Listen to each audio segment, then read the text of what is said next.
আমরা ব্রাজিলরা কিন্তু Argentina Argentina কথা বলি না, কারণ আমাদের একটা লেভেল আছে, আমরা জানি আমাদের আমাদের মানে সম্মানটা কোথায়। যে খেলা খেলার জায়গায়, বাট কোনো সময় ঝগড়াঝাটি যেন না হয়, খেলাটা খেলার মধ্যেই যেন থাকুক। আমাদের দেশে যদি ব্রাজিল আর্জেন্টিনা খেলা হয় অনেক অঘটন ঘটে, নর্মালি এক দেশের জার্সি পরে খেললেও কিন্তু অঘটন ঘটে। সবাইকে অনুরোধ করবো যেন কোনো ঝগড়াঝাটি না হয়, খেলা খেলার মধ্যেই থাকুক, খেলায় হার পরাজয় থাকবে। আর নিজের এজ এ সাপোর্টার হিসেবে আমি তো অবশ্যই যাবো যেন আর্জেন্টিনা ব্রাজিলকে হারায়। তারপরও তুমি অন্যভাবে নিও না, খেলার মধ্যে খেলা এটা হার পরাজয় থাকবে। আচ্ছা, আমরাও তো চাই তোমাদেরকে হারাতে, সমস্যা নেই, এটা খেলার মাঠেই বুঝে যাবে যে কে কাকে হারায় কে কাকে। একদম ঠিক। ফার্ম ফ্রেশ পাস্তুরিত তরল দুধ, বেশি ভালো দুধ।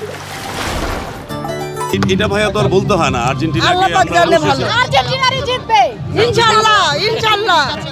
ব্রাজিল হারবে, ব্রাজিল হারবে, আচ্ছা, ব্রাজিল হারবে। আমি সবসময় দেখি আর্জেন্টিনার যারা সাপোর্টার আছে ব্রাজিলকে সবসময় ওরা হেয় প্রতিপূর্ণ করে ওরা কথা বলে।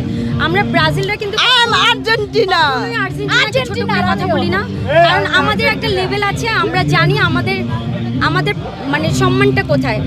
তো ছোট লেভেলের মানুষের সাথে কথা ব্রাজিল হারবে, ব্রাজিল হারবে। আমাদের এই 5 স্টার